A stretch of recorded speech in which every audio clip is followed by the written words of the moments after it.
Bienvenue sur DMG TV, les histoires mystiques. Si tu es nouveau sur la chaîne, n'oublie pas de t'abonner, de laisser un commentaire, de liker et de partager. Tu veux raconter une histoire? Il y a un numéro à l'écran sur le plus 237 655 81 90 17. Envoie ton histoire et on va jouer ici sur YouTube, sur Facebook et sur TikTok. On poste plusieurs histoires tous les jours sur YouTube. La chaîne c'est DMG TV.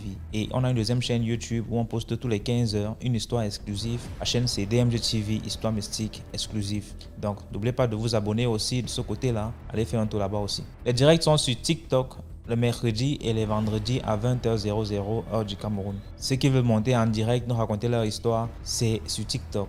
Et ceux qui veulent envoyer leur histoire, ceux qui n'ont pas le courage, trop de courage ou bien n'ont pas un compte TikTok, envoyez vos histoires sur WhatsApp au numéro plus 237 655 81 90 17 et on va jouer ici sur Facebook et sur YouTube et sur TikTok. S'il vous plaît, avant d'écouter la première histoire, laissez un like, commentez, partagez, c'est très important.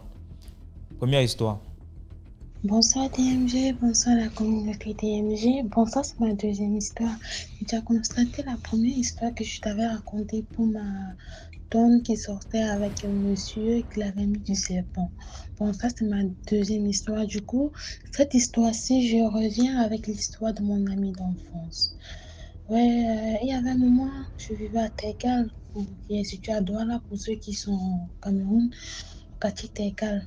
Voilà, j'avais une amie, elle était ma voisine.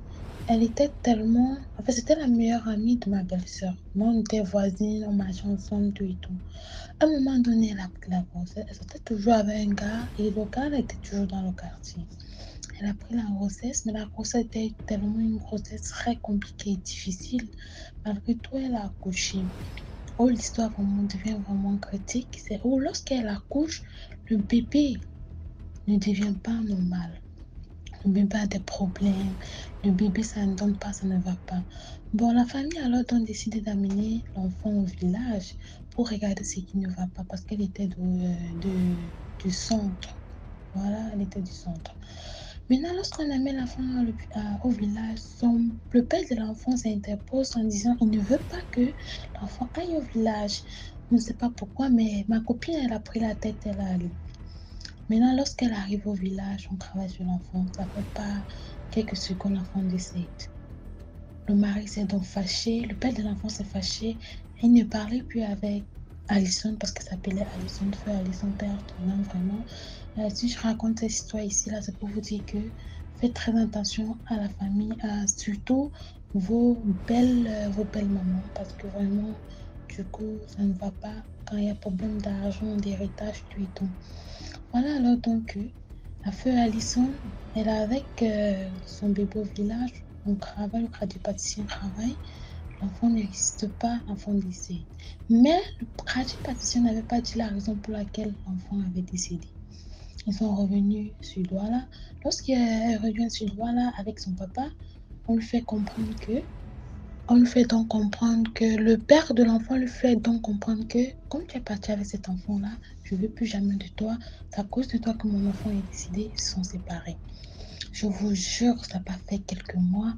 Ça fait juste autour de 2 mois. Alison a commencé à contracter des maladies. Vous voyez des maladies lorsque vous êtes là, vous ressemblez à une grand-mère, les cheveux quittent, le ventre sort, les pieds deviennent enflés, le coulet. Je vous jure que tout le quartier la fuyait. Mais comme c'était ma copine, j'étais en classe de première toujours. Hein. Voilà, c'était ma copine. Donc du coup, moi, une fois, mon maman m'avait interdit d'y aller. Une fois, je suis allée, j'ai dit, il y avait tellement pitié, j'ai pleuré parce que quand je la voyais, elle était là, une belle, jolie fille, comme une métisse, Seigneur.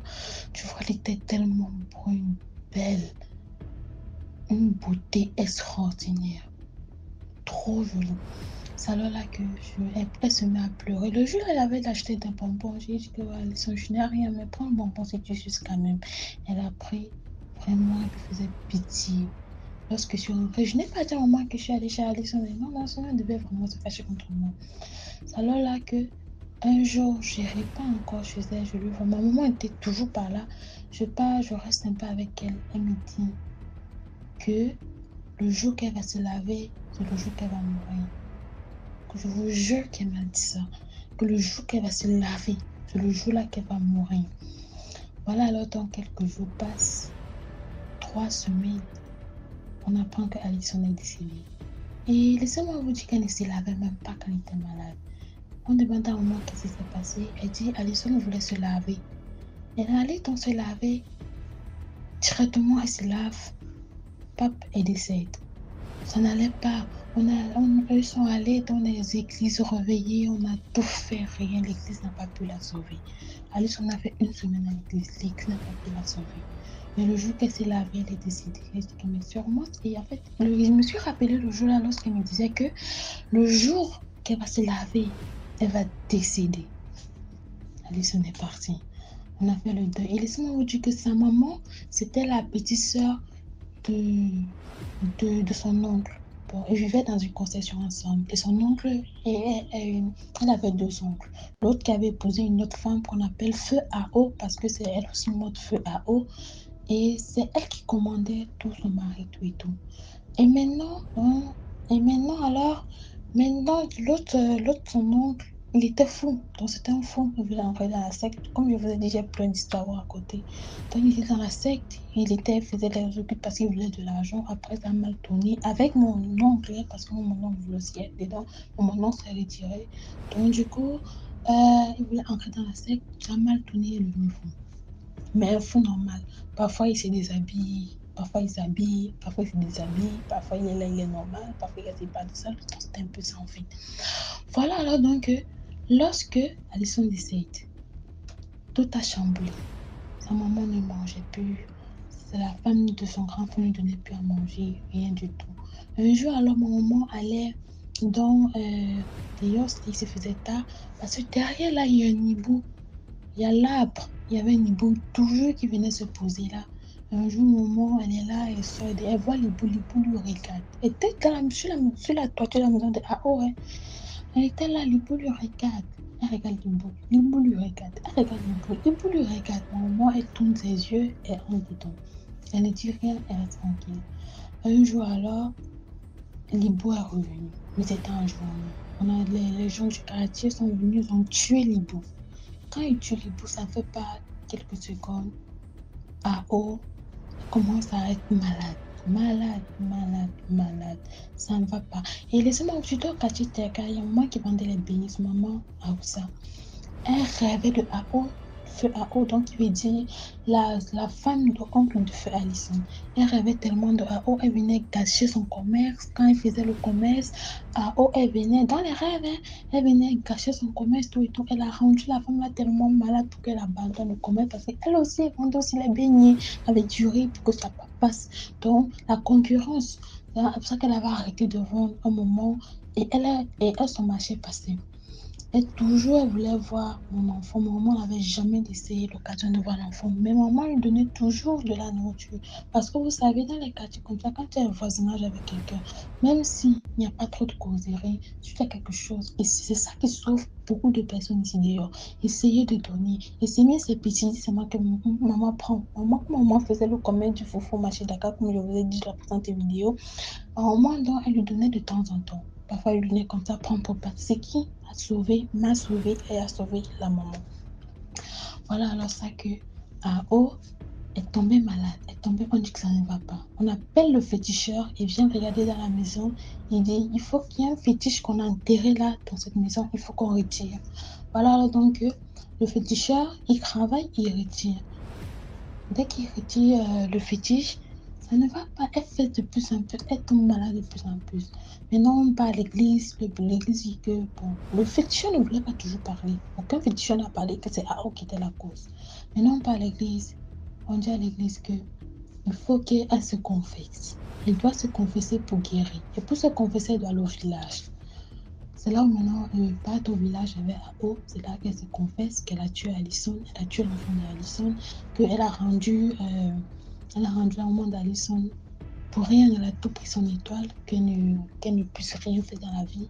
Et que les terrains que son fils a eu, c'est elle qui est en possession, qu'elle a mis son mari dans la bouteille. Tout le monde était étonné. Après confession, elle est décédée. Lorsqu'elle décède, alors maintenant, personne, le jour de son enterrement, je vous jure que même sa famille a refusé que son corps, entre chez elle. Bon, je ne vais pas expliquer tellement, je ne veux pas trop rentrer dans les détails. C'est juste pour vous dire que lorsque vous êtes et lorsque vous êtes dans une conception ensemble, essayez d'être gentil, essayez, essayez de partager parce que vraiment la gentillesse peut sauver la vie. Si maman n'était pas une femme du grand cœur, c'est que vraiment actuellement, au moment que je vous parle, peut-être je n'existais même plus. Bisous, je vous aime. N'hésitez pas de liker, partager, commenter. Ça envoie un bon signal à l'algorithme YouTube, TikTok, Facebook. Et vraiment, DMG, vous faites un bon travail, TV. Je vous suis de partout, que ce soit sur TikTok, Facebook. Et j'adore vraiment vos histoires. Mais je le suis en journée, pas dans l'année, parce que moi-même, je suis une fille qui a trop peur. D'accord, bisous. Merci beaucoup pour l'histoire. Maintenant, on va écouter la deuxième histoire. Bonjour DMG. Aujourd'hui, je vais te déposer mon histoire tout en espérant que tu auras la possibilité de récupérer ta chaîne et que tous les téléspectateurs nouveaux sur cette chaîne puissent avoir un récapitulatif de tout ce qui a été raconté comme histoire. J'encourage ton initiative parce que aujourd'hui nous sommes informés, je vais dire comme ça. Nous sommes démystifiés par rapport à tout ce qu'il y avait de mystique et occulte dans nos sociétés. Merci pour ça parce que ça nous met en garde et ça nous permet d'être plus prudents en prenant des dispositions, en nous encourageant davantage à prier Dieu. Voilà. Dans l'histoire que je te raconte, c'est celle de ma maman.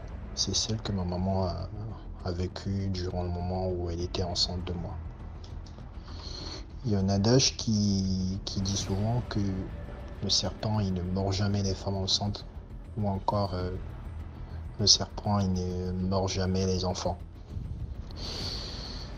C'est un adage que jusqu'ici, moi, je vérifie parce que j'ai jamais entendu qu'un truc comme ça s'est passé. C'est vrai qu'on ne peut pas avoir toutes les informations de ce qui se passe dans les autres contrées, mais j'ai jamais entendu un jour que le serpent a mordu un enfant ou mordu une femme enceinte. Donc du coup, pendant que ma maman était enceinte de moi, environ 8 mois, je crois, elle a raccompagné un étranger qui était venu lui rendre visite à la maison. Mon papa, il n'était pas là, il était de garde comme mon papa, il était militaire. Et ce jour-là, elle a raccompagné l'étranger aux environs de 19h, c'était déjà la nuit et elle ne pouvait plus voir où elle marchait parce qu'il n'y avait pas de lumière. En rentrant dedans, elle a senti quelque chose qui l'a mordu. Et quand elle se retourne et voit un serpent qui s'est glissé dans les herbes, elle a pu reconnaître quand même la race grâce aux traits caractéristiques de l'espèce de serpent qu'il avait mordu et la couleur ainsi. Donc elle s'est précipitée, elle est allée à la maison. Et au fur et à mesure, elle sentait que son cœur battait vite et elle s'en allait déjà. Du coup, mes frères qui étaient là ont pu alerter le voisinage et on l'a directement précipité à l'hôpital. Arrivée à l'hôpital, elle a dit ce qui s'est passé, elle a décrit un peu la race de serpent qui l'a mordu et par chance, elle avait pu trouver un antidote qui était disponible. Donc du coup, on a injecté ça et quelques minutes après, elle est tombée dans les pommes. Donc ce n'est que le lendemain qu'elle s'est réveillée. Après, quand elle est rentrée à la maison, mon grand-père, il était venu. Il était venu du village parce qu'il avait suivi le problème. Donc, le même jour, il a pris la route, il est arrivé. Et il a dit à ma mère que cette histoire n'est pas simple du tout. Donc il faut qu'il essaye de consulter pour voir ce qui se passe réellement. Parce que c'est pas du tout normal qu'un serpent puisse mordre une femme enceinte. Donc du coup, il a donné une écorce à ma maman. Et accompagné de la nourriture, bien sûr. Il a dit à maman de manger cette nourriture-là. Et que durant son rêve, la nuit, elle va avoir un songe dans lequel va se révéler la personne qui est l'auteur de la morsure de ces serpents-là. C'est bien ce qu'elle a fait et pendant son rêve, elle a eu le songe que c'était un voisin qui habitait pas loin de chez nous qui lui avait envoyé ce serpent-là. Et à son réveil, elle a expliqué à mon grand-père ce qu'elle a vu. Et mon grand-père lui a dit que je te donne 24 heures pour que celui qui t'a fait ça vienne te demander les excuses immédiatement. Et ce qui s'est passé, bien sûr, parce que mon grand-père, il avait été très bien initié dans le domaine du mysticisme et de la guérison par voie traditionnelle. Bon, il était très bien calé dans ce domaine-là. Quelques heures plus tard, donc le lendemain, mon voisin, il était venu, il s'est mis à genoux, il a commencé à demander des excuses à ma mère. Après, ma mère lui a demandé pourquoi est-ce qu'il a fait ça. Il a répondu à ma mère que c'est parce qu'il était jaloux du fait que ma mère avait acheté un terrain pas loin de là. Et c'était une parcelle que lui également il convoitisait. Et quelques semaines plus tard, je crois, il n'avait pas arrêté avec ses mauvaises pratiques. Le voisin, et par malchance, il y a quelqu'un qui a tué son serpent. Quelques jours après, lui également, il est décédé. Étant donné que ces créatures sont forcément liées avec leur maître. Donc, la leçon de cette histoire, forcément, que chacun peut en tirer, hein, mais ce que nos grands-pères mettent en place pour pouvoir nous protéger, ce sont des trucs qu'il ne faut pas du tout négliger. Il n'est pas déconseillé d'écouter de temps en temps, de pratiquer de temps en temps nos pratiques ancestrales, mais de prendre soin de mieux nous instruire par rapport à ça quand même, et de pratiquer de temps en temps. Voilà, j'espère que mon histoire a été bien racontée, et je te souhaite très bonne suite et bonne audition pour les téléspectateurs. Merci. Merci beaucoup pour l'histoire. Maintenant, on va écouter la troisième histoire. Bonjour DMG, j'espère que tu vas bien, c'est encore moi. Alors, je viens pour une 5e histoire. Tu te rappelles, c'est moi qui t'ai raconté mes petites histoires quand j'étais au village, quand j'allais au village pendant des vacances, dans le sud du Cameroun. Alors, je reviens encore avec une nouvelle histoire. Et cette fois-ci, je vais un peu remonter. Non, je vais avancer dans le temps. Ma fidèle acolyte et moi, ma cousine en question, on avait déjà à ce temps-là à peu près, quel âge? 16 ans, 17 ans. Et du coup, on est de retour au village, comme à chaque grande vacances, comme on y allait toujours. Sauf que cette fois-ci, on est arrivé et en fait, il y a mon village. En fait, les villages Betty, si tu veux, les villages se succèdent. C'est-à-dire que les villages, tu longes la route. Je sais pas comment dire ça. Bref, tu es dans ta voiture, tu longes la route, tu arrives à un village, tu reprends ta voiture, tu continues et tu arrives à un autre village délimité par une plaque délimitée en fait. Et le village d'à côté était vraiment délimité par une petite route de 500 mètres. Et c'est là-bas que vivait un jeune homme. Dans les villages, vous savez, on dit souvent le plus riche du village, c'est celui qui a la plus grosse maison, c'est celui qui a ceci. Et le village d'à côté, il y avait donc un homme, il avait ses fils, il avait 3 fils et 2 filles. Donc, en gros, c'était le plus riche de leur village. Il avait une maison en étage. Pour reconnaître leur maison, on disait l'homme qui a la maison en étage. Et nos villages, c'était vraiment côte à côte, c'est-à-dire qu'il était en même temps pasteur, en fait. Donc, il venait, et comme on n'avait pas de pasteur attitré dans notre village, c'est lui qui venait faire la messe dans notre village. Il avait donc un fils, 3 fils, mais il avait donc un seul qui a attiré l'attention de ma cousine. Moi, je ne l'aimais pas particulièrement parce que il m'avait déjà dragué. Tu vois, non, il m'avait dragué. Et moi, je ne l'aimais pas pour ça. Et il était allé draguer ma cousine. Il m'avait dragué les vacances passées. Moi, j'avais dit non, je n'étais pas intéressée. Et les nouvelles vacances où ma cousine et moi, on y va, on se retrouve au village. Il a commencé à être très insistant avec elle. il a commencé à être très, très insistant. Il a commencé à la traquer. Il a commencé à être... Et moi, je ne le voyais pas d'un bon œil. Et à ce moment-là, je ne pensais pas que c'était qu'il avait quelque chose de particulier, qu'il était sorcier. Moi, à ce moment-là, c'était vraiment parce qu'il m'avait dragué. Du coup, on arrive au village. Ils sont là, ils commencent à s'amouracher. Vous savez, les trucs d'ado. Moi, je vois ça d'un mauvais œil, mais je reste à mon coin. Et puis, je sais pas, elle vient, elle me dit que, en gros, euh, le mec lui a demandé en fiançailles. Je lui dis, mais il t'a demandé en fiançailles comment? On avait 16-17 ans. Je lui dis, mais on a 16-17 ans. Comment ça te demande en fiançailles? Donc, en un été qu'on est arrivé, leur histoire là s'est passée, les vacances, c'est 2 mois. On est resté 2 mois au village. Et c'est dès le début, donc c'est le premier mois où il ne faisait que s'amouracher. Et le deuxième mois, donc en août, parce qu'on arrive en début juillet, fin juin même, du coup, en août, elle vient, elle me dit ça, que non, il veut l'épouser, il veut faire sa vie avec elle. Je dis, mais on n'a que 16 ans. Et dans les villages Betty, en fait, la femme se marie assez vite. C'est pas les mariages comme tu vas faire la dot, nanana, non. C'est le genre, c'est un peu le viens, on reste à dire que tu vas te lever, tu vas décider que non, bah, je vais aller habiter dans sa maison. C'était un peu ça, demander en fiançailles, c'était un peu ça, aller se marier. Sachant que ma cousine là, elle vivait à Saint-Minimat et elle, malheureusement, bon, ses parents ont toujours vécu au village.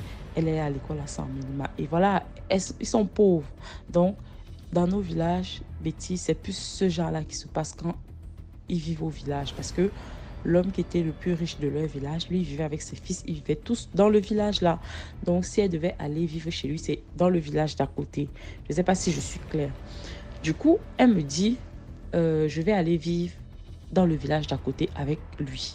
Je lui dis, mais tu as 16 ans. Et ses parents étaient d'accord parce que, bon, il a un peu de moyens, il a des plantations, il a des petits business et tout. Bref, c'est lui et c'est lui. Et dans nos villages, il n'y avait pas de lumière, donc c'est lui qui alimente.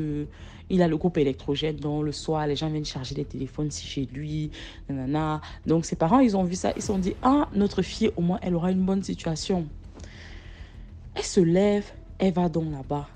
Moi, j'étais pas d'accord perso, mais je me suis dit, bon, anyway, on va faire comment? Elle va dans le village du mec en question. Elle venait me voir parce que nos villages étaient vraiment à côté, comme je vous ai dit, c'est 500 mètres. Donc, je descendais pour aller dans son village. Je pouvais même marcher 20 minutes à pied avant d'arriver dans son village. Et on se voyait tout le temps. Elle revenait voir ses parents. Sauf qu'à un moment, je ne la vois plus, DMG. Une semaine, je ne la vois plus. Je dis, mais qu'est-ce qui se passe? Et puis quand je vais dans son village, on me dit que non, soit elle est au champ, soit elle est ceci, soit elle est cela. Je ne comprends pas. Je dis, mais je vais voir ma cousine. On me dit tu ne peux pas la voir. D'accord, ok. Je commence à m'inquiéter et je commence vraiment à réfléchir. Je me dis, mais qu'est-ce qui se passe en fait? Est-ce qu'il n'y a pas un truc? Je m'en vais voir sa mère. Je dis à sa mère, mais on n'a plus de nouvelles de ta fille en fait. Tu ne l'as pas vue. Elle me dit, oui, mais je ne l'ai pas vue, mais c'est normal. Elle est mariée, elle avait son mari. J'ai dit, ok, je ne peux pas compter sur sa mère parce que sa mère, elle a vu l'argent et tout. On lui avait déjà donné des dames Jeanne de vin, on lui avait déjà donné une chèvre, un carton de poisson, des petits trucs, vous voyez. Donc, je ne pouvais pas compter sur elle. C'est donc comme ça que moi, je m'en vais dormir et là, je fais un rêve.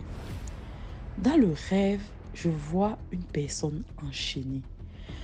Je rêve que, en fait, je marche et je me retrouve dans une pièce noire, comme un cube, comme une boîte.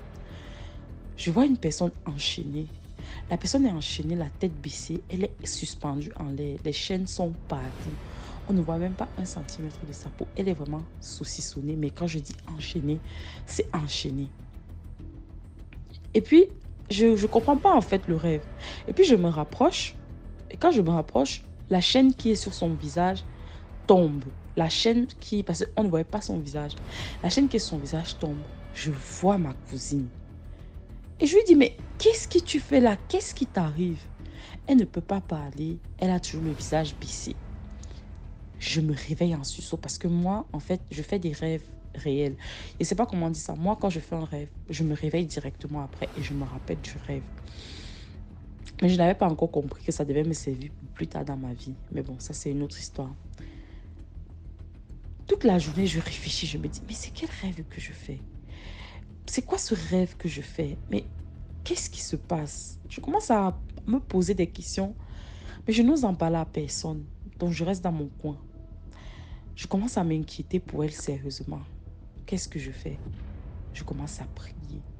Genre, j'allais au champ, je rentrais, je vaquais à mes occupations, mais je priais pour elle. Je disais, Seigneur, bon, je n'étais pas encore vraiment fervente dans la prière. Je faisais des petites prières à mon niveau. Je disais que Seigneur, protège-la, Seigneur, protège-la, Seigneur, que rien ne lui arrive. Seigneur, garde ton enfant. Je priais comme ça pour vraiment, parce que ce rêve m'avait vraiment interpellée. Et j'avais déjà peur. Donc, pour moi, c'était déjà bizarre. Je faisais toujours... J'ai fait cette prière pendant une semaine. Et ça faisait il y a 2 semaines qu'on ne l'avait pas vue. J'ai fait cette prière pendant une semaine. Je faisais tous les matins, je disais au Seigneur, protège-la. Seigneur, protège-la. Seigneur, libère-la. Seigneur. C'était vraiment comme une litanie pour moi. Je le disais, mes frères et sœurs, tous les jours. Tous les jours. Jusqu'à ce que je rentre du champ un jour. Le monsieur, le fils vient devant moi. Il arrive à ma hauteur. Déjà, il me toise, il me regarde bizarrement. Je dis, mais qu'est-ce qu'il a encore celui-ci? Moi, dans ma tête, je me dis que c'est par rapport au fait que je l'avais barré l'année passée.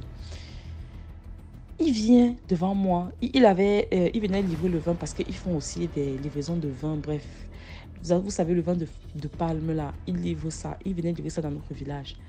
Il me dit, voilà, je voulais même te trouver. Je lui dis, comment va ma cousine? Est-ce qu'elle va bien? Est-ce que tu t'occupes bien d'elle? Il me dit, ça ne te regarde pas. Elle va très bien où elle est là-bas. Elle est au champ. J'ai dit, d'accord. Et il me dit, ce que tu fais là, je te demande de m'arrêter ça. Parce que tu ne sais pas dans quoi tu t'engages. Il me menace. Et je ne comprends pas de quoi il parle. Moi, je me dis qu'il me parle du fait que moi, je demande tout le temps les nouvelles de ma cousine. Que c'est ça peut-être qui le dérange. Que je passe le temps à harceler sa mère. Je passe le temps à harceler et à venir là-bas pour demander de ses nouvelles. Parce que c'était ma meilleure amie. C'était comme ma soeur. Il me dit, ce que tu fais là, je ne vais pas te laisser faire ça. Tu vas voir. Je ne comprends pas. Je me dis, moi dans ma tête, je lui dis, je ne vais jamais arrêter de demander de ses nouvelles. Je vais continuer à demander de ses nouvelles. Il s'en va fâché. Je dis, mais celui-ci se prend même pour qui? Bref, moi, il passe à autre chose. Moi, j'avais la bouche à cette époque. Moi, je bagarrais au cas de tout. J'étais un garçon manqué, donc moi, je bagarrais toujours. Donc moi, je m'en foutais de ce qu'il disait. Je m'avais dormi. Je fais un autre rêve, les amis. Dans le rêve, le bon monsieur vient. Le monsieur se place devant moi. Dieu me ramène toujours dans cette pièce où il y a ma cousine qui est enchaînée. Je suis toujours devant elle.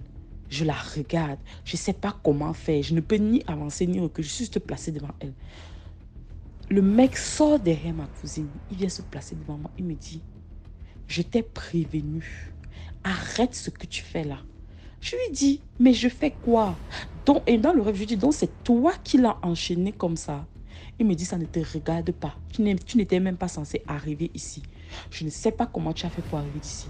Mais tu t'en vas et tu arrêtes ce que tu fais. Je lui dis, mais qu'est-ce que je fais? Demander les nouvelles de ma cousine, c'est un problème. Il me dit que non. Tu sais ce que tu fais tous les matins. Tu sais ce que tu fais tous les jours quand tu te lèves. À toute heure, tu sais ce que tu fais. Je lui dis, mais de quoi il parle? Et c'est donc là que je tilte parce que comme je vous ai dit, tous les matins, je dis toujours, Seigneur, protège-la. Seigneur, protège-la. Seigneur, garde-la. Je dis ça tous les matins. Et là, je tilte, je me dis, ah bon. Ah bon. Et là, en fait, je fais le lien, la connexion se fait dans ma tête. Et dans le rêve, je me fâche, je entre dans une colère noire. J'ai jamais été aussi en colère. Je lui dis, donc c'est toi qui es à l'origine de ça. Donc c'est toi qui fais ça. Donc c'est toi donc c'est à cause de toi qu'elle est dans cet état. Et je vous assure les amis, je n'étais pas encore spirituelle, donc je n'avais pas encore capté réellement l'importance et la portée de ce que je voyais en fait. Vous voyez? Moi, dans ma tête, l'avoir enchaîné comme ça, je n'avais pas compris que c'était forcément spirituel. Dans ma tête, je me disais que non, il lui montait la tête pour qu'elle ne me parle plus ou que elle ne vienne plus me voir. Moi, dans ma tête, c'était ça. Moi, je ne savais pas que c'était plus en fait. Donc, je me réveille. Il m'a averti encore et puis je me réveille. Là, je me dis, bon, ok, je vais en parler à quelqu'un. Les vacances là, il y avait une autre de mes tantes. Elle priait. Elle priait beaucoup, donc on était venus vraiment en famille. Je vais la voir. J'hésite beaucoup avant d'aller la voir parce que je sais que mes autres tantes ne m'ont pas cru. Pour la fête de la grand-mère qui nous donnait de la nourriture pourrie et qui était morte, qui voulait à tout prix que je l'amène derrière pour aller aux toilettes. Ma tante qui vivait au village ne m'avait pas cru. Mais bon, j'avais une autre tante qui était là, qui était venue avec ses enfants. Je prends mon courage à deux mains. Je vais lui parler de mon rêve. Je lui dis, maman, j'ai fait tel rêve. Je lui explique la situation de A à Z. Elle me dit, faut que tu fasses attention. Je lui explique tout le rêve. Elle me dit, non, je vais prier avec toi. On va prier. Elle me donne des psaumes à lire. Elle me donne des trucs à faire. Elle me dit, on va prier. On va prier pour ça. C'est donc comme ça que tous les matins, en allant au champ, on travaillait, on priait, on s'arrêtait, on priait. On travaillait, on priait vraiment pour ma cousine là. On priait, on priait, on priait. On a même fait comme ça 3 jours de prière. 3 jours de prière. Dès qu'on a fait les 3 jours de prière là, un matin, je vois ma cousine revenir. Ma cousine revenir en pleurant. L'œil au beurre noir. Ma cousine revenir. En fait, c'est comme si on l'avait tabassée. Elle revient en pleurant. Elle crie, elle pleure. Elle arrive. On la voit venir. On vient en courant. On me dit, mais qu'est-ce qui se passe? Qu'est-ce qui s'est passé? Oh, il m'a tapé là-bas. Il m'a tapé, il m'a demandé de rentrer chez moi. Il m'a tapé, il a dit qu'il ne veut plus de moi. Que je suis une sorcière, je veux le détruire. Il m'a frappé. Il t'a frappé. Qu'est-ce qui s'est passé? Elle dit que rien ne s'est passé, que hier, donc après les 3 jours de prière, le lendemain, le matin, le gars l'a jeté dehors et elle ne voulait pas partir. Donc il l'a frappé. Il l'a frappé et c'est comme ça donc elle est revenue au village. On lui dit, mais il t'a frappé comme ça? Elle dit oui. Du coup, elle revient donc. On la soigne et tout. 2 jours passent et tout. 2 jours passent. Le pasteur, comme je vous ai dit, son père était pasteur. C'est lui qui priait. Il était catefeuille. Donc, il était le substitut du pasteur plutôt. Il vient avec son... Il vient. Il n'est pas comme d'habitude. Il est fâché. Il ne nous parlait plus comme d'habitude, en fait. Donc, on ne comprenait pas. Il vient au niveau... Il vient chez nous. Il venait livrer le vin. Il vient chez nous. Il dépose le vin. Il est fâché. Il ne parle pas. Il dépose le vin. Il s'en va. On dit, hé, d'accord, il n'y a pas de souci. Ma grand-mère essaie de savoir ce qui se passe. Le gars est parti. Ah, pour nous, c'est passé. On a repris notre vie. Elle est revenue. Sa mère n'était pas contente là. Mais elle devait faire comment? Elle a essayé de renvoyer sa fille là-bas. On a renvoyé la fille. C'était les insultes partout, partout. L'histoire est passée. L'histoire passe. On passe à autre chose. Ma tante, quand je lui avais demandé ce qui s'était réellement passé, elle m'a dit que non. Que ce n'était pas le moment pour moi de connaître ça, mais que j'ai bien fait. Et que c'est grâce à moi que ma cousine est revenue. Le dernier jour que je passe au village, nous, l'histoire était déjà passée, on était à passer à autre chose. Le dernier jour que je passe au village, je fais un rêve. Dans le rêve, le fils vient.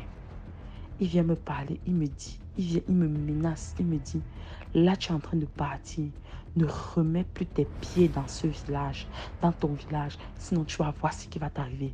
À cause de toi, je n'ai pas pu faire ce que je voulais. Tu as gâché mes plans, tu as gâché mes plans. N'est-ce pas, elle est revenue, non? Tu as eu la chance, parce que ce n'est même pas elle que je voulais, c'était toi que je voulais. C'était toi que je voulais. Tu sais ce que j'aurais pu gagner si je t'aurais eu.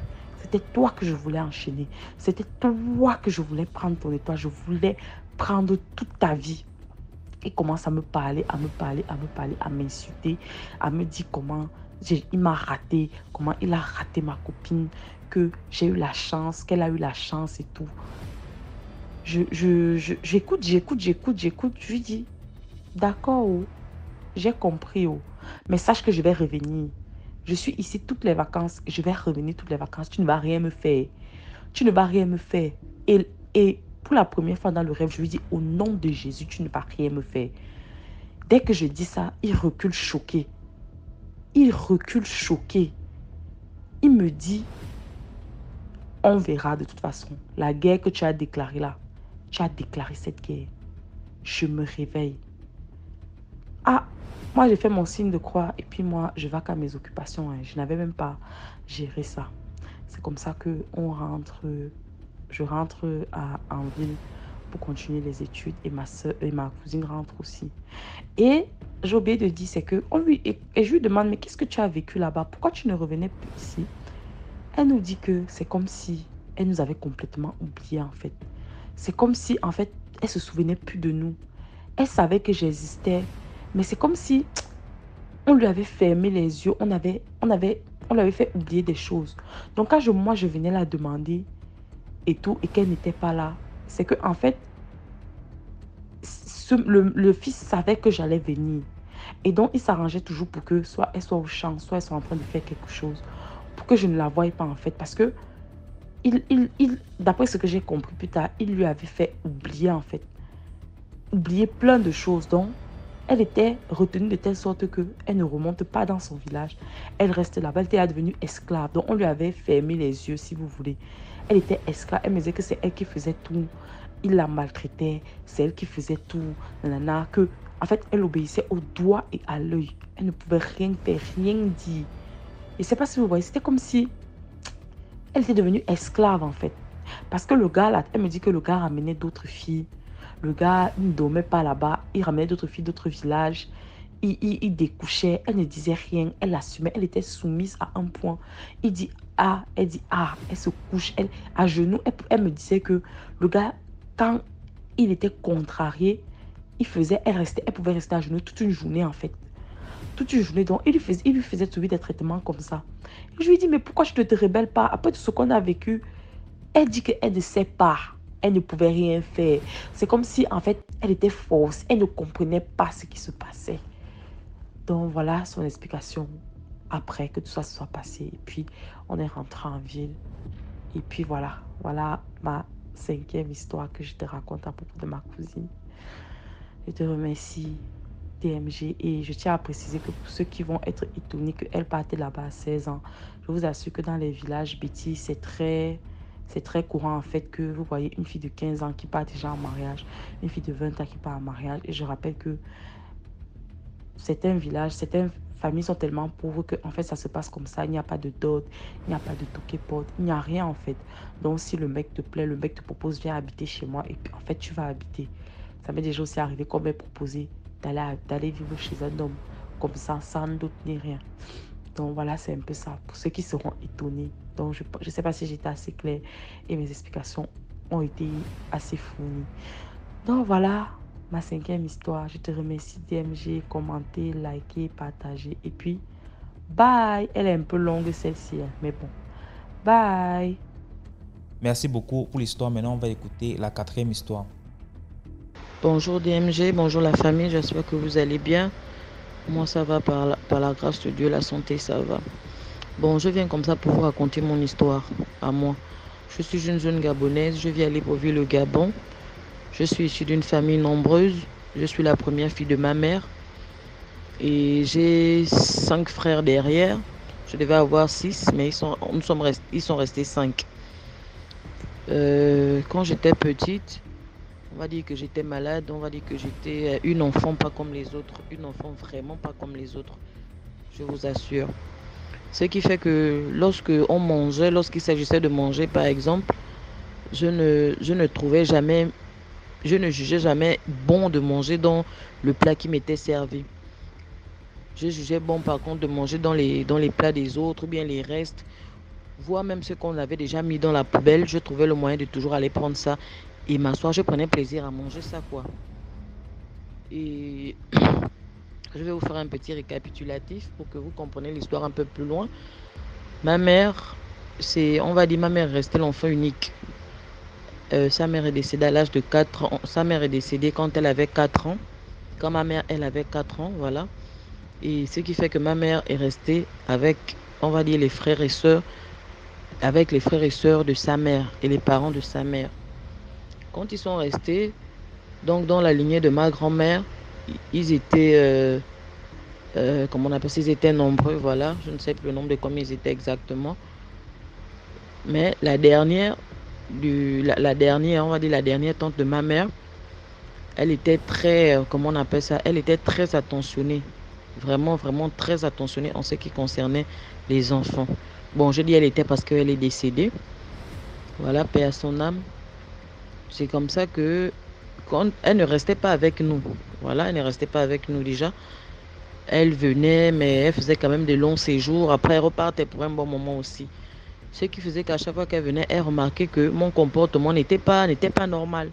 C'est comme ça qu'un jour, elle a fait asseoir sa grande soeur, l'une des tantes de ma mère aussi.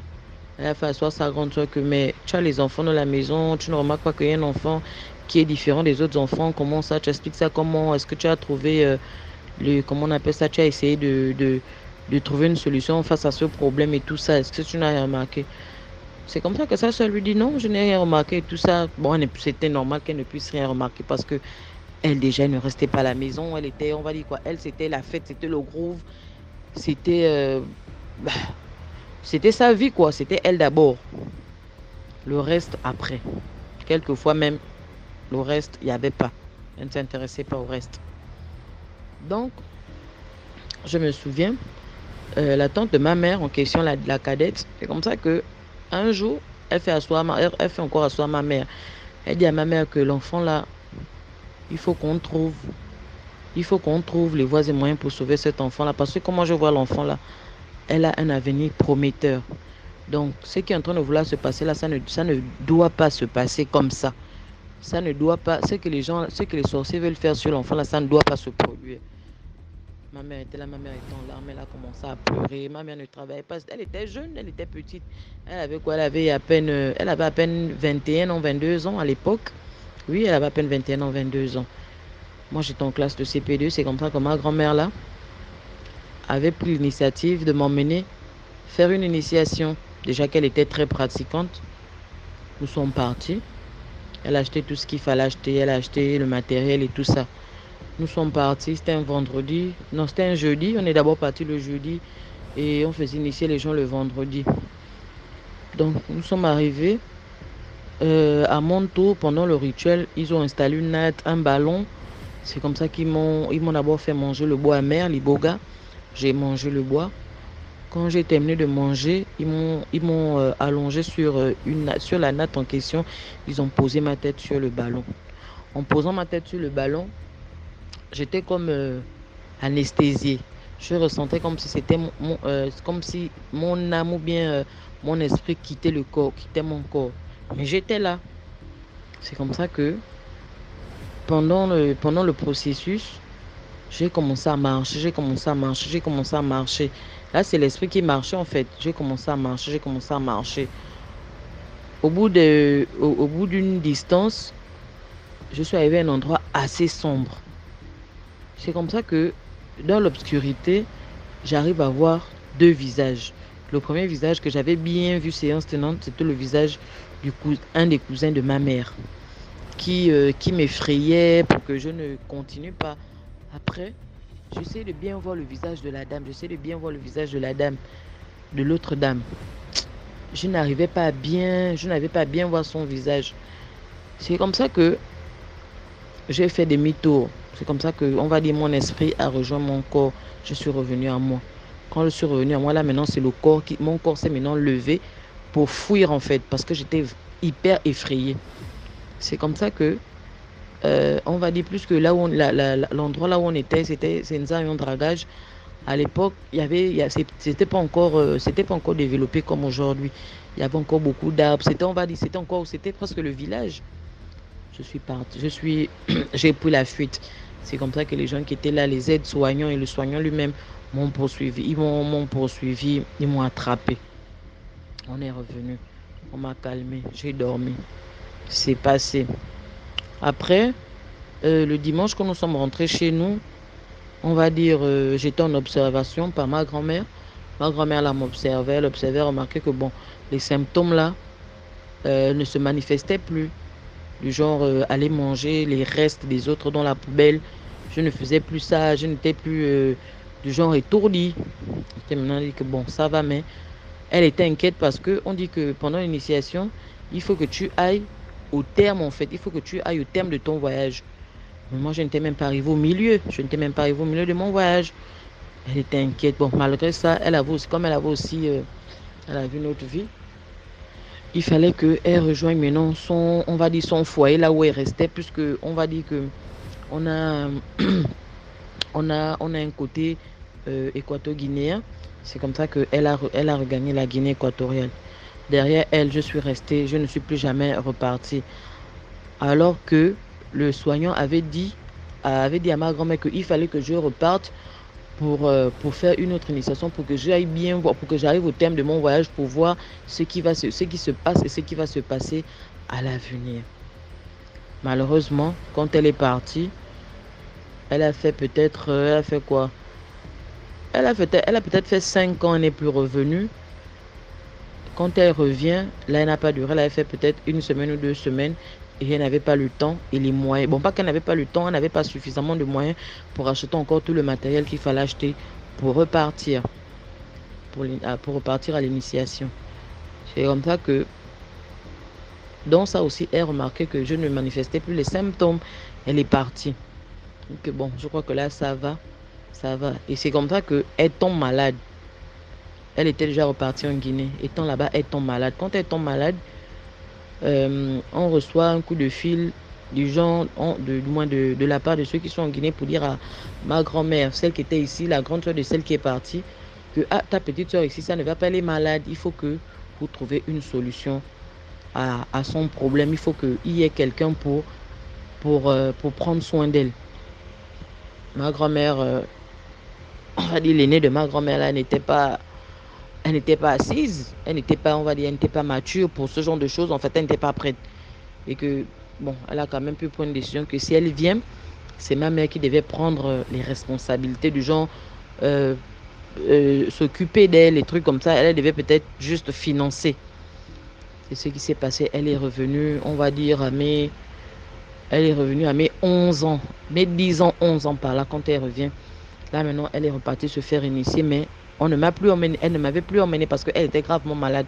Elle pouvait pas s'occuper d'elle-même et s'occuper de moi déjà qu'elle était malade. Et on n'avait personne pour s'occuper de nous, donc elle est partie seule. C'est comme ça qu'au cours de l'initiation, quand on lui dit non, le problème que vous avez dans votre famille, c'est un problème vraiment assez grave. Et pour trouver une solution, il faut faire un rituel. Ce que tu vas faire, c'est repartir dans votre village. Dans votre village en question, il y a un hangar. Et dans cet hangar-là, ils ont planté la tête de ton petit frère. C'est ça le, comment on appelle ça? On va dire, c'est ça le, s'il faut dire, je sais pas si c'est le sous-bassement, en fait, c'est le centre. Donc, il fallait que quelqu'un détruise comment on appelle ça? Il fallait que quelqu'un détruise le hangar là. Le hangar, autant pour moi, il fallait que quelqu'un détruise ça. Ma grand-mère, on a demandé à ma grand-mère, non, est-ce que tu peux aller? Ma grand-mère a dit oui, puisque elle était très courageuse. Soyez-en sûrs, elle était hyper courageuse parce qu'elle avait même les comportements des hommes. Elle ne tâtonnait pas sur ce genre de choses. C'est comme ça qu'après l'initiation, elle se sentait un peu mieux. Elle est partie. On lui a donné la conduite à tenir. Mais derrière, on ne lui a pas dit que quand tu vas faire ça, on ne lui a pas donné les armes en fait pour se défendre. On ne lui a pas dit que c'est dangereux. Elle est partie. Elle est revenue de l'initiation. Donc pour moi, quand elle revient, c'est comme ça qu'elle décide de faire un voyage sur la Guinée équatoriale. Elle m'emmène avec elle, puisque j'étais comme sa fille. Elle m'emmène avec elle. Quand elle m'emmène avec elle, elle part. Elle a brûlé. Le même jour même que nous sommes arrivés, quand nous sommes descendus de la voiture, elle avait déjà, comment on appelle ça? Elle avait déjà acheté l'essence avec elle. Donc quand nous sommes arrivés, elle n'est même pas d'abord rentrée dans la maison pour déposer. Non, les affaires étaient en route. Les affaires étaient juste à la route, puisque l'hangar était juste à l'entrée du village même. Quand tu rentres, on va dire peut-être à 10 mètres. C'est là où l'hangar était situé. Elle a versé l'essence, versé. Elle a pris les allumettes, elle a allumé le feu. Bim! Tout de suite. Le truc était déjà, on va dire en quelques minutes, l'hangar était déjà au sol.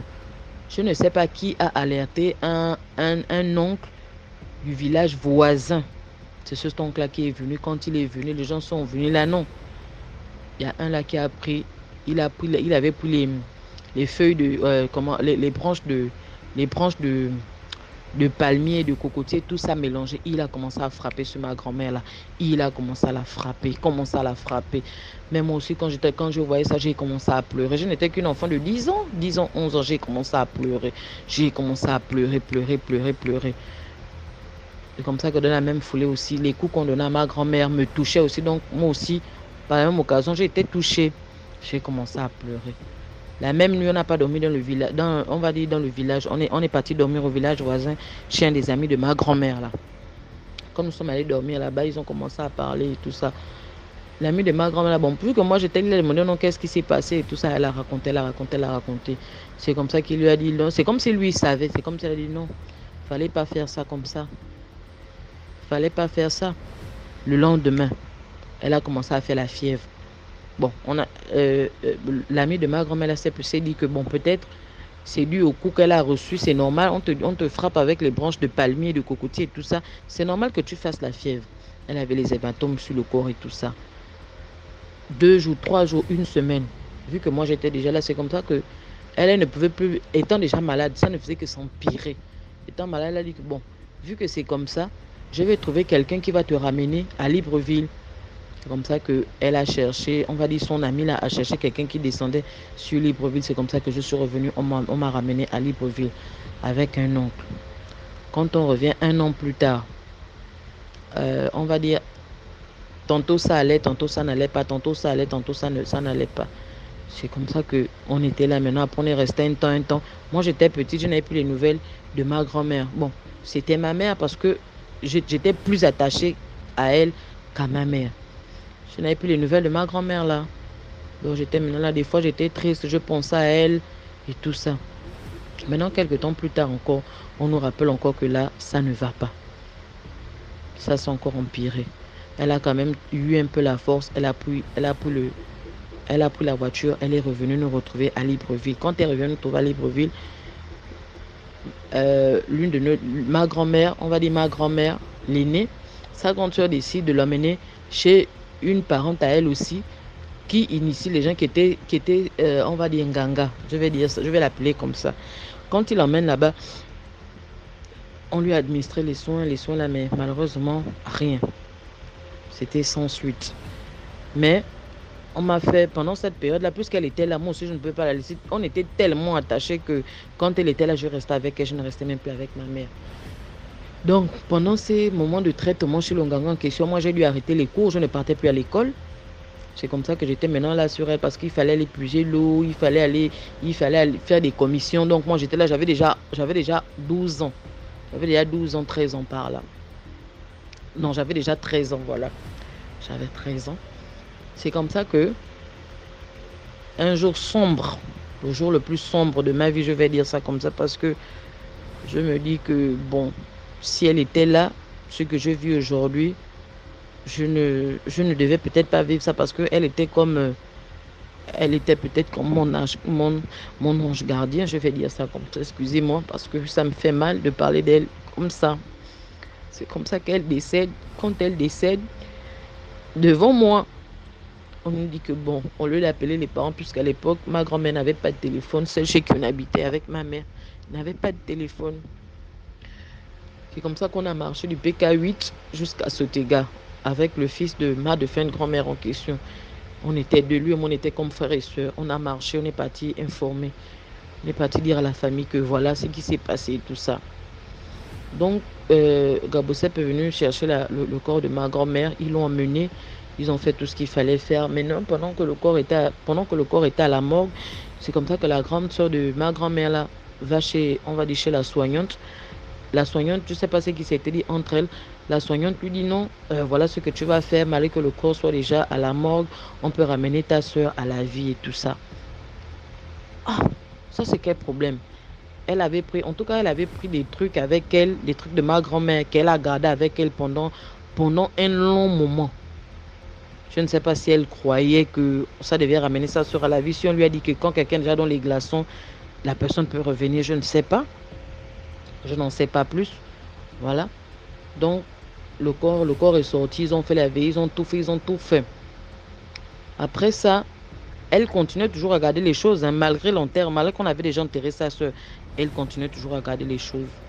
Moi, je veux dire qu'il faut être sorcier pour garder les choses de quelqu'un qui est déjà mort, des trucs que la personne, on va dire des trucs comme les ongles, les cheveux de la personne, des trucs comme ça, on va te dire, soit disant que la personne va revenir alors que la personne est déjà 6 pieds sous terre. Qui peut croire à ce genre de choses? Bon, bref, c'est passé. Maintenant, quelques temps plus tard, on était maintenant là, on va dire que bon, la vie a poursuivi son chemin, on était maintenant là, son problème et tout ça, on vivait et tout ça. Ce qui fait que, on va dire, à mes 16 ans, j'étais, on va dire, à mon adolescence, j'étais comme les autres enfants, je n'étais pas j'étais comme les autres jeunes filles, comme les autres adolescentes, je n'étais pas du genre à aller chez les garçons, c'était pas mon truc. Mon truc, c'était du genre, on veillait toujours là avec mes frères, on veillait là les soirs, on passait même des nuits blanches là, on veillait, on racontait, on passait du temps ensemble, quoi, c'était des bons moments. Jusqu'à ce qu'un jour, on va dire, il y avait un Nigérien du quartier, tout ça, qui me désirait. Donc, il allait voir ma grand-mère. Il ne pouvait pas s'approcher de moi puisqu'il voyait d'abord mon comportement. Il ne pouvait pas m'approcher. C'est comme ça qu'il va voir ma grand-mère. Il va dire à ma grand-mère là que il va parler avec elle. Oh non, la petite là m'intéresse et tout ça et tout et tout et tout. La grand-mère s'est mise d'accord. On n'a pas vu que j'étais petite, hein, non. 15 ans, pour toi, c'est normal. On va dire que le Nigérien, à l'époque, il avait quoi? Il avait déjà peut-être 30 ans. Oui, il avait déjà peut-être 30 ans. Donc, pour toi, c'est normal parce que le Nigérien lui offrait les présents et tout ça. De là, il donnait de l'argent quand il fallait qu'elle remonte son business et tout ça. Comme ça on était là maintenant. Le Nigérien, pour m'attirer aussi dans ses filets, c'était du genre une petite fille de 15 ans, 16 ans. Bon, j'avais voisiné déjà les 16 ans. Tu vas amener une petite fille de 16 ans dans les salons de coiffure, tu vas lui donner des sommes d'argent. Je ne connaissais pas l'argent. Moi, dès que tu m'as donné 40 000, 50 000, tu m'as donné 20 000, pour moi, c'est beaucoup. Même l'école, il payait même déjà mon école parce que je ne sais pas ce qui faisait en sorte que je ne m'accorde pas avec ma mère. Bon, parce que je ne sais pas, je vais dire que c'était le traitement que ma mère me donnait qui faisait en sorte que je ne reste pas avec elle parce qu'avec ma mère, il n'y a jamais eu de complicité. Vraiment, il n'y a jamais eu de complicité. Vraiment, mes soeurs, ou bien chers parents, prenez souvent un peu de votre temps pour consulter votre enfant, pour comprendre ce que votre enfant ressent, pour nourrir, on va dire, la complicité, pour que votre enfant ne se livre pas aux choses auxquelles dans le futur vous allez regretter. Parce qu'aujourd'hui, je me dis que si je suis arrivée à ce niveau-là, c'est peut-être parce qu'il n'y a pas eu communication, parce qu'il n'y a pas eu complicité avec ma mère. Est-ce que vous voyez? Donc, ma mère, elle, quand je faisais seulement une erreur, pour elle, la solution, c'était la Bastille. Et moi, j'avais horreur de ça. De me faire battre à chaque fois, que même pour un verre que tu as cassé, ou bien même pour une cuillère qui est perdue, on va te battre. Et ma mère ne me battait pas comme mon père. Non, ma mère portait le collant, c'est-à-dire que quand j'ai fait une erreur, je cherche déjà les voies et moyens pour disparaître, pour aller chez ma grand-mère. Et je sais que quand elle vient chez ma grand-mère, là, elle ne pouvait rien me faire devant elle. Voilà, c'était juste une parenthèse. Donc, c'est comme ça que le Nigérien payait déjà ma scolarité, puisque je vivais chez ma grand-mère déjà, il payait les scolarités et tout ça, il s'occupait de moi, mais je ne m'étais jamais livré à lui. C'est comme ça que lui aussi, étant déjà fâché, il décide de voir ma grand-mère, il dit à ma grand-mère qu'on non, ta petite fille là, je ne sais pas ce qu'elle fait là, quel problème et tout ça, ma grand-mère se révolte. C'est comme ça qu'un jour, quand je reviens de l'école, je trouve ma grand-mère, bon, j'ai d'abord trouvé, on va dire, le cousin de ma mère qui est comme mon frère, mon oncle. On était maintenant les médias, non, il a commencé à me dire non, en tout cas, là où tu arrives, là tu as bien chaud avec ta grand-mère, elle va bien te frapper et tout ça, tu as chaud. J'ai dit que mais j'ai fait quoi? Oh non, on dit que tu n'as pas dormi ici. C'est comme ça que je dis que mais comment tu peux dire que je n'ai pas dormi ici alors qu'on a veillé nous tous ensemble le matin, je suis partie à l'école. Tu ne lui as pas dit. Il riait. C'est comme ça qu'en arrivant, quand j'ai franchi le seuil de la porte, elle était assise juste au salon, elle était en train de découper sa viande. Elle a commencé à parler. Moi, j'étais juste debout. C'est comme ça qu'elle a lancé le couteau. Quand elle lance le couteau, ça me touche. Ça coupe. Ça ne déchire pas, ça coupe une partie. Ça coupe une partie de mon corps. La chair tombe. J'essaie de regarder. À l'instant, je ne saigne pas. C'est quelques secondes plus tard que j'ai commencé à saigner. Je regarde pour voir si je peux retrouver la chair qui était tombée. Je n'ai pas retrouvé la chair qui était tombée. Donc, on va dire que c'était le début de mon calvaire. Maintenant, il fallait que moi-même je vive les choses avec ma grand-mère là. On était maintenant là. Ça n'allait plus jusqu'à ce que j'ai eu mes 18 ans. j'ai fait ma fille. Et quand j'ai fait ma fille, on va dire que les jours n'étaient pas roses avec ma grand-mère.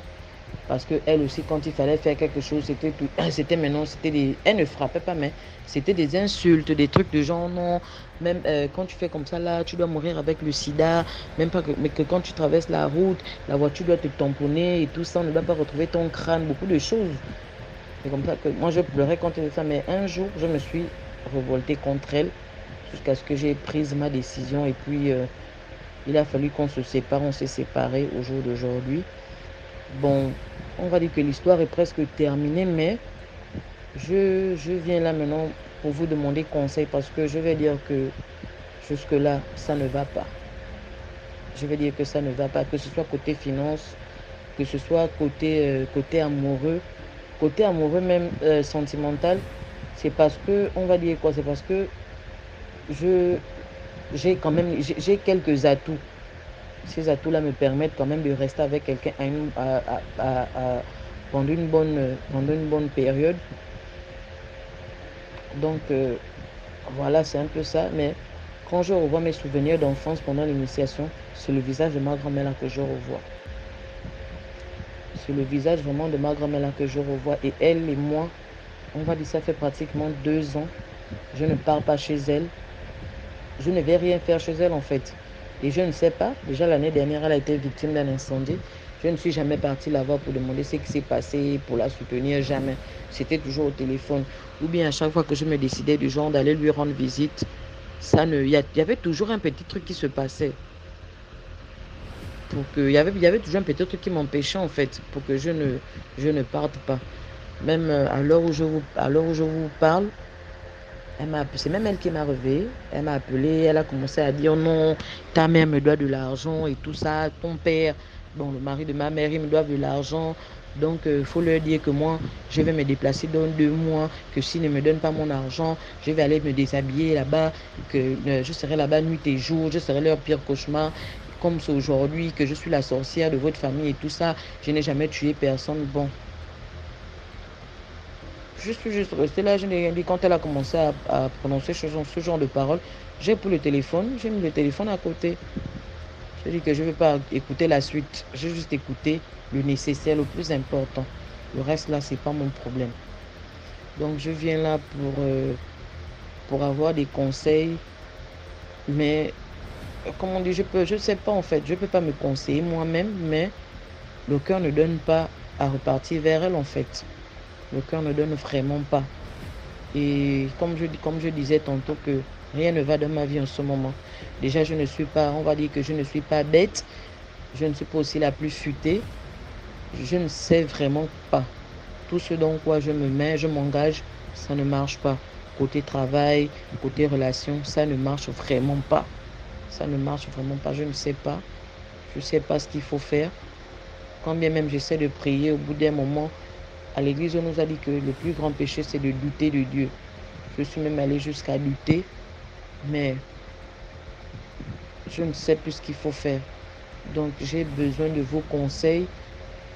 Vraiment, j'en ai vraiment besoin. Merci, c'était tout pour mon histoire. Excusez-moi d'être vraiment longue. Il fallait que je rentre dans les détails pour que vous compreniez en fait. Merci. Merci beaucoup pour l'histoire. Maintenant, on va écouter la 5e histoire. Bonsoir DMG TV, bonsoir la famille. L'histoire que je vais vous raconter me concerne moi-même personnellement. Il faut souligner que moi je viens d'une famille modeste qui n'est pas pauvre, qui n'est pas non plus riche. Et de toute mon enfance jusqu'à maintenant, je n'ai vraiment rien manqué. Je n'ai rien manqué, mes parents se sont bien occupés de moi. Et il faut dire que en 2017-2016, j'avais un groupe d'amis qui faisaient des trucs pas catholiques, qui sortaient les nuits, qui se promenaient, qui fumaient et tout. Donc, je me suis lancée dedans. Il faut signaler qu'à cette époque aussi, je ne connaissais pas encore les hommes. Mais je sortais carrément, comme on dit, il y a un show ici. Hop, je suis avec mes copines ici. Et il y a mon père qui m'a fait asseoir, qui me dit que ton attitude, vraiment, c'est pas chez moi. Soit tu changes, soit je te fous à la porte. J'ai persisté jusqu'à ce qu'il me jette dehors. Il me dit, comme c'est ce que tu aimes, tu vas aller rejoindre tes copines. Et voilà. Et il faut dire que mes copines, elles avaient loué une maison où elles vivaient dedans. Je suis allée direct là-bas. Elles m'ont bien accueilli. Au début, c'était bon, c'était bien truc. Je restais uniquement à la maison, je préparais. Elles sortaient les soirs, elles venaient à, je crois, 10h. Elles sortaient à 23h, minuit, elles venaient à 10h. Et elles ramenaient beaucoup d'argent à la maison. Moi, elles me faisaient des cadeaux, elles m'achetaient des habits. Elles étaient 5. Et moi, plus moi, ça faisait 6. Moi, j'étais uniquement à la maison. Même un téléphone, elles m'ont offert un téléphone. J'étais uniquement à la maison. La best life, quoi. Et elles se sont concertées. Elles sont venues me voir. Du coup, toi, tu sors pas, tu fais rien. Et c'est nous, on rapporte de l'argent à la maison. C'est pas intéressant. Il faudrait que toi aussi, tu apprennes à sortir. J'ai dit que, mais moi, je connais pas les hommes. Je n'ai jamais fait ça. Maintenant, je sors les soirs, c'est pourquoi. Puisque je m'y connais pas. Elles me disent que le soir, on va sortir ensemble. On va te montrer comment on fait. Et quand tu as une forte destinée ou quand tu es appelé à servir Dieu à des trucs que Dieu ne permet pas, je dis ok. Du coup, je suis une femme, je suis belle, j'ai un beau visage, un beau corps et tout. Une belle femme. Mais il faut dire que quand je sors avec eux les nuits, même les plus laides du groupe, on a des clients avec qui elles vont dormir. Mais moi, je vais rester là jusqu'à tourner, jusqu'à ce qu'elles toutes aient des clients. Elles rentrent et moi, je m'assois maintenant dans le bar. Elles reviennent le matin à 10h, 11h, elles viennent me chercher, on rentre à la maison. Plusieurs fois, ceci s'est passé. Et elles se sont concertées, comme on dit, pour toi, là, on ne comprend pas. On ne sait pas comment t'aider. On sort avec toi les soirs pour que tu puisses avoir ton propre argent. Pour que tu arrêtes je vais mettre une unité, donnez-moi l'argent. Je vais payer ça, donnez-moi l'argent. Je vais payer ça, donnez-moi l'argent. Mais on veut t'aider aussi, on ne sait pas, ça ne marche pas. J'ai dit, moi, mais je ne comprends pas. Elles m'ont dit, on va te donner une dernière chance. Le soir, on va sortir. On espère que là, au moins, ça va bien se passer. J'ai dit, ok, on va voir. Et ce soir-là, elles sont allées jusqu'à m'acheter des tissages, à me placer les cils, les ongles, bien me maquiller, me mettre dans une robe vraiment. Je n'étais vraiment pas à l'aise dans cette robe-là. Je dis ok, on sort, on arrive. Quand les gens me voient, ils font waouh, tu es très belle. Merci, c'est tout. On ne m'approche pas. Waouh, tu es très belle. Merci, c'est tout. On ne m'approche pas. Jusqu'à ce qu'elles aient, toutes les clients et qu'elles rentrent. Et j'étais encore là avec ma meilleure amie, qui est très belle, qui est hyper belle, qui est métisse. Et elle avait déjà eu plein de clients. Elle a fait les va-et-vient. Elle revient avec assez d'argent. Elle me donne, j'attrape, elle fait les va-et-vient. Et dans le bar dans lequel on était assis, il y a un monsieur qui était là. Un jeune qui était carrément beau, grand, avec de beaux yeux. Elle me dit que tu vois le gars là-bas. Je dis oui. Elle dit du coup le gars, je vais aller dormir avec lui. Tu vas attraper mon sac et je reviens le lendemain matin te chercher et on rentre. J'ai dit ok, il n'y a pas de souci. Vu que les autres étaient déjà partis, moi j'étais seule. Elle commande la boisson, elle me donne et elle s'en va voir le gars. Et à ma grande surprise, elle revient et me dit au moins pour une fois, tu as un client. J'ai dit j'ai un client, comment? Elle me dit, tu vois le gars là-bas? J'ai dit oui. Elle dit, il a appelé son ami. Il y a son ami qui vient. Donc, du coup, on sera 2. J'ai dit, mais tu sais que moi, je connais pas. Elle dit, mais tu connais pas, mais tu vas apprendre en même temps. Je stressais là. J'étais vraiment pas bien. J'avais changé d'humeur. On est là. Et le gars, il sort du bar. Il appelle ma camarade. Il lui dit, tu as de l'argent sur toi? Elle dit, oui, j'ai de l'argent sur moi. Il dit, ok. J'ai commandé la nourriture, pizza, manaïch et tout. Quand le livreur vient, tu sors, tu vas payer. Tu sors, tu vas payer. Et moi, je suis là, je t'attends. Je paye avec ton argent. Du coup, moi, j'ai assez d'argent. Mais je ne peux pas faire sortir ça ici. Les gens risquent de me braquer. Et c'était vrai, il avait un sac noir dans lequel il avait un sachet. Il y avait plein d'argent. Il dit qu'on risque de le brigander s'il enlevait l'argent devant les gens. Et chose qui était aussi vraie. Donc c'était assez compréhensif. Ma copine dit ok, il n'y a pas de souci. Et il y avait un restaurant à côté du bar. Ma copine, elle va, elle commande les trucs, tout fait 30 000 francs. Elle achète, elle vient s'asseoir. Il y a plein d'Ivoiriens ici qui vont reconnaître le coin. C'était au centre commercial à l'époque. Voilà. Elle sort, elle va au restaurant, elle commande et tout, elle revient. On est là. Il est 1h, 2h, on doit rentrer, aller dormir. L'ami du gars arrive, on fait connaissance. On se lève, on va direction hôtel, on prend un taxi. On va dans un hôtel que moi, je ne connais pas. Ma copine nous y conduit, on arrive. Arrivé à l'accueil, le gars, du coup, il dit à ma copine, tu vas payer les 2 chambres. Et moi, dès qu'on est dans la chambre, je te rembourse ton argent. Elle dit, ok, il n'y a pas de souci. On arrive. La chambre était 15 000 francs la nuit. Elle paye les 2 nuits pour elle et moi. Du coup, on dit, désolé, il n'y a qu'une chambre disponible. J'étais tellement contente. La réception nous dit, ah, il n'y a pas 2 chambres. Il n'y a qu'une chambre disponible. Et l'ami du gars, au fait, il me propose maintenant de le suivre chez lui à la maison. Je dis non, c'est pas possible. Je ne te connais pas. Ça aurait été ici, j'allais accepter. Mais chez toi, là, ça ne sera pas possible. On s'est discuté, le gars, il s'est fâché, il rentre chez lui. Et l'autre gars qui est là, il dit à ma copine, mais là, on fait comment? Ta copine est avec nous. Ma copine dit, ça ne dérange pas, on peut aller avec elle. Si toi, ça ne te dérange pas, mais moi, ça ne me dérange pas. Le gars dit, ok, pas de souci, allons, de toutes les façons, les lumières seront éteintes et tout. Ma camarade m'explique. J'ai pas d'autre choix, il est 2h du matin. Je me retourne, oh là là. Donc on monte, on va dans la chambre. Et il faut dire que c'est pas une grande suite dans laquelle il y a un salon où je peux dire je dors au salon, non. Il n'y a que le lit et la douche, c'est fini. Il n'y a que le lit et la douche, c'est fini. Donc du coup, on rentre dans la chambre, on arrive. Ma copine, elle rentre, elle va se laver. Le gars la suit. Ils éteignent la lumière. Ils ont commencé à manger les nourritures qu'ils ont commandées. Et il y a ma copine qui me fait signer, m'écrit un message dans lequel elle me dit qu'elle va fermer la porte. Vu qu'elle était avec le monsieur, elle ne pouvait pas parler. Elle me dit qu'elle va fermer la porte et elle va me donner la clé. Je vais prendre la clé, je vais mettre ça dans le coussin et je vais me coucher dessus. Pour ne pas que le gars fuit parce qu'il nous doit beaucoup d'argent.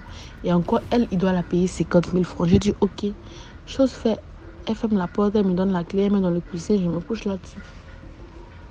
Moi, je dors, je ne sais pas ce qui s'est passé. Je dors, je sentais le lit bouger. Bon, c'était en pleine action, je dors. On dort jusqu'à... Moi, je me réveille brusquement, il est 11h. J'ai dit, waouh, je réveille ma camarade. On se lève et le monsieur n'est pas là. On touche la porte est fermée. On regarde dans la touche, il n'y a personne. Son sac plein d'argent avait disparu. Elle me dit, mais tu as mal dormi. Il a pris la clé là. Tu as mal dormi, il a pris la clé. J'ai dit non, le coussin était encore sous ma tête quand je me suis réveillée. Je me lève. J'ouvre le coussin. La clé est toujours dedans. On prend la clé, on ouvre la porte, on descend. On demande à une femme, la réceptionniste. On lui dit, ah, du coup, on était ici hier avec un gars. Il est ressorti et... Ah. Elle dit, non, on n'a vu personne. Elle dit, hier, vous étiez 2 ici. On dit, non. On était 4 avec 2 hommes. Elle dit, non, c'est elle qui était là. Elle monte à 22h et elle descend à 15h. C'est elle qui était là, on était 2. Ma copine, elle revient et me dit, est-ce que la femme, elle n'était pas saoulée par hasard? On remonte dans la chambre, aucune trace du gars. On va à la maison. Il faut dire que, après ça, ma copine est tombée gravement malade. Et moi aussi. Moi, ce qui m'a sauvée est que ma maman, elle prie beaucoup. Ma maman, elle prie beaucoup. Et dès le lendemain matin, chose bizarre, ma maman qui a commencé à me chercher dans tout le quartier. Elle disait aux gens, ah, tu sais pas où ta camarade est, tu sais pas où ta camarade est. J'ai indiqué à ma mère où j'étais, elle est venue me chercher. Et après ça, ma camarade est tombée gravement malade. Elle s'est pas retrouvée, elle a pris presque 2 à 3 mois dans la maladie. C'est la chose qui a permis aujourd'hui qu'elle change carrément. Parce qu'elle disait pour rien au monde, elle allait changer. Mais ce qui s'est passé cette nuit a permis à changer, elle a carrément changé. Je veux dire que maintenant, elle est mariée, elle va à l'église et tout. C'est juste pour vous dire que quand tu as une faute destinée ou quand tu as appelé à servir Dieu, il y a des choses que Dieu ne permet jamais. C'était mon histoire. Merci à vous. Merci beaucoup pour l'histoire. Maintenant, on va écouter la 6e histoire. Bonjour DMG. Je suis camerounaise. Je vis en Europe. Donc, je voulais vous raconter mon histoire. En fait, c'est mon histoire, moi. C'est pour un peu sensibiliser mes soeurs. Pour dire aussi que la sorcellerie ne se trouve pas qu'en Afrique. Ça se trouve ici aussi en Europe, même avec les Européens. Donc, j'ai eu une expérience il y a de cela 3 ans. Mon fils, je crois qu'il avait 2 ans, oui. Et en fait, j'étais inscrite sur les sites de rencontres comme tout le monde, voilà. Et puis, j'ai fait la rencontre d'un monsieur, un cadre dans une grande banque de la place. Je ne vais pas vous dire le nom. On a commencé à parler, puis voilà. Après, on s'est vu un jour dans un restaurant, on allait manger. Et puis voilà, le courant passait bien. Après, une semaine après, il m'a invité chez lui. Et je suis partie, puisque j'ai ma nièce qui est avec moi. Je suis partie au restaurant. Je suis partie chez lui autant pour moi. Et arrivé chez lui, directement quand je suis entrée chez le monsieur, c'était la première fois que j'arrive. C'était une très très grande maison. Vraiment très très grande maison. Franchement, je n'en revenais pas. Et je me suis assise, il m'a fait assis au bar, puisqu'il y avait le bar dans la maison. Il a ouvert le champagne. On s'est mis à boire directement. J'avais un peu le froid dans le dos. Je me suis tournée et mon regard a frappé directement sur un tableau. Je lui ai demandé, mais ça c'est quel tableau? Il me dit, oh, c'est un très très grand tableau. Il m'a commencé à citer le nom de celui qui a fait et tout. Je dis, le tableau là, il est bizarre. Il me dit, pourquoi? Je dis, non, le tableau là, il est bizarre. Il me dit, oh, ne t'occupe pas de ça. Moi aussi, je suis bizarre. Bon, on a commencé à rigoler. Et puis, on a bu, et puis on a passé la nuit ensemble et tout ça passait bien. Et maintenant, après, on a dormi. Quand j'ai dormi, le monsieur, en fait, il me poursuivait. J'étais en train c'est comme si je déchirais les arbres pour sortir de la forêt où il me poursuivait. Je me battais, je priais, je me battais, je priais, je me battais, je priais. À un moment, j'ai vu que j'étais presque enfermée dans les arbres. Je me suis mis à genoux, je commençais à prier. Et je suis sautée, je me suis réveillée, il était presque 5 heures. Je n'ai plus dormi jusqu'au matin. Le matin, il s'est réveillé. Je suis allée prendre ma douche. Il a commencé à vouloir me faire les photos. Il dit, tu es très jolie et tout et tout. Je dis, non, franchement, je n'aime pas qu'on me fait les photos, franchement. Moi, je te connais à peine. Il dit, non, vraiment, je veux une bonne relation. Tu vois ma maison, je suis un homme célibataire, je ne suis pas de femme, je ne suis pas mariée, je n'ai pas d'enfant. Tu me plais vraiment bien. Je dis, voilà, moi, j'ai mon fils, je viens avec mon fils et ma nièce. Il me dit, oh, ok, c'est pas grave et tout, tu vois, la maison te plaît, tu vois la maison, une grande piscine, vraiment un grand jardin, et tout, vraiment tout ce qu'une femme, vraiment, une femme, comme on dit, peut rêver à voir. Et après, le petit déjeuner, c'était accompagné du champagne et tout. Et je ne me sentais pas vraiment bien dans la maison. Franchement, il y avait un esprit qui me disait, cette maison n'est pas bien, cette maison n'est pas bien. Et après, je suis rentrée chez moi. Après, il m'a raccompagnée, puisque je n'avais pas de voiture, il m'a raccompagnée chez moi. Quand il m'a déposé, il est parti. Après 2 semaines après, on s'appelait, on s'écrivait. Mais je n'étais plus très, très motivée dans la relation, franchement. Je n'étais plus vraiment motivée. Il me faisait un peu peur. J'avais la sueur froide, mais je disais, peut-être mon instinct me joue des tours. Mais en fait, mon instinct me disait, fais attention. Donc du coup, il m'a appelé un jour. Et puis j'ai dit, ok, je ne viens plus chez toi. Je vais essayer. Peut-être c'est chez lui qu'il y a des trucs. que ça ne va pas. Donc, c'est mieux que je l'invite chez moi. Je l'ai invité chez moi. Ma nièce était là avec mon fils. J'ai fait à manger, et on a mangé tous ensemble et tout et tout. Et puis, il m'a amené un petit cadeau, un petit truc pour mettre des bougies et tout. J'ai dit, ah, c'est gentil. Après, on a regardé la télé. Ma nièce est montée dans sa chambre avec mon fils. Ils sont allés dormir. Et moi, on est resté un peu au salon. On a papoté. Après, on est monté, puisque chez moi, on est monté dans ma chambre, puisque les chambres sont hautes. On est monté. On a commencé à s'amuser et tout et tout et tout. Et après, on a passé la nuit. Et dans la nuit, DMG, franchement, je vois le monsieur, il est en train de vouloir étouffer mon fils. Il est en train de vouloir étouffer mon fils. Et moi, je me mets à l'attraper. Je me mets à l'attraper. Il essaie d'étouffer mon fils. Je me mets à l'attraper. J'essaie de bagarrer avec lui, de bagarrer avec lui, de bagarrer. J'essaie de bagarrer avec lui. Je me bats, je commence à prier, Mon fils était comme s'il était un peu, comme si mon fils mourait dans ses bras. Et j'étais là, je le serrais le cou. Après, je commençais à dire Jésus, Jésus, Jésus, Jésus. Quand j'ai sursauté, après, j'ai sursauté, je n'ai plus dormi. Le matin, quand il s'est réveillé, il me dit ça va, je dis ça va. Je n'ai pas fait d'histoire. Et après, il a pris son petit. Je ne l'ai même pas laissé prendre le petit déjeuner. J'ai dit non, je vais sortir avec ma soeur, avec ma nièce et mon fils. Je vais sortir. Il me dit, ah, tu veux sortir? Je dis oui, je vais sortir. Et après, il est parti. Et après, il est parti. Quand il est parti, j'ai directement versé le sel dans ma maison. Versé. J'ai seulement dit, mon cœur m'a dit, tu as vu? Cet homme-là, il n'est pas bien. Et chez lui, il n'est pas bien. Et même de nature, déjà, il n'est pas bien. J'ai dit, un bel homme, un blanc, vraiment avec des cheveux aux yeux bleus, franchement, riche. Vraiment avec... J'ai dit, non. J'ai dit, vraiment, ça ne sert à rien d'être avec les mauvais gens. Franchement, ce n'est pas le matériel. Le matériel peut t'amener où vraiment tu ne penses même pas. Si j'étais une autre fille qui dit non, je regardais le luxe, franchement, peut-être aujourd'hui, c'est que peut-être mon fils et moi, ce qu'on ne vit plus. Parce que le monsieur m'avait attaqué chez lui. Il est venu chez moi, il a attaqué mon fils. Et comme je suis une fille très spirituelle, je prie beaucoup. Je fais beaucoup de jeûnes et prières. Donc, il n'a pas pu faire ce qu'il avait fait. Et je l'ai chassé.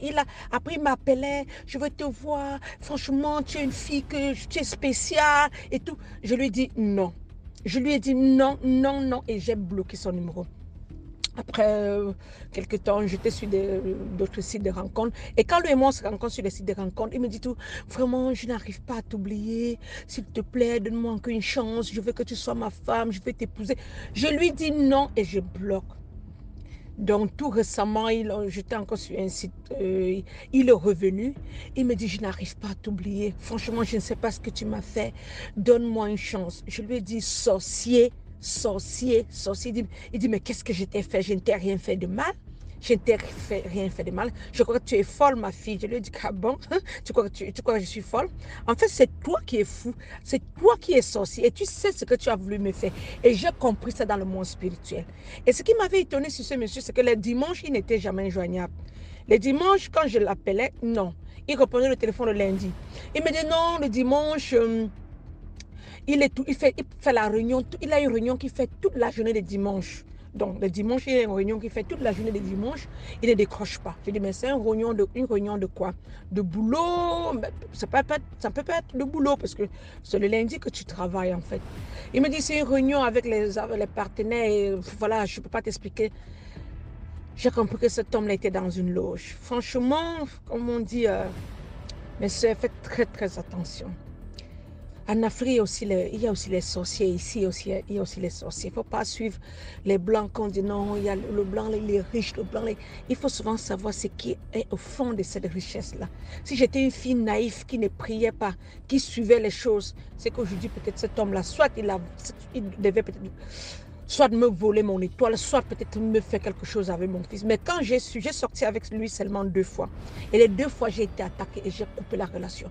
Jusqu'aujourd'hui, ce monsieur me cherche. Et je l'ai bloqué de partout. De partout, franchement.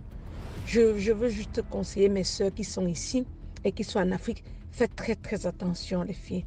Le monde est foutu. Faites très, très attention. Merci, DMG. Merci pour l'histoire. Voilà, c'était tout pour aujourd'hui. J'espère que vous avez aimé. Laissez vos commentaires.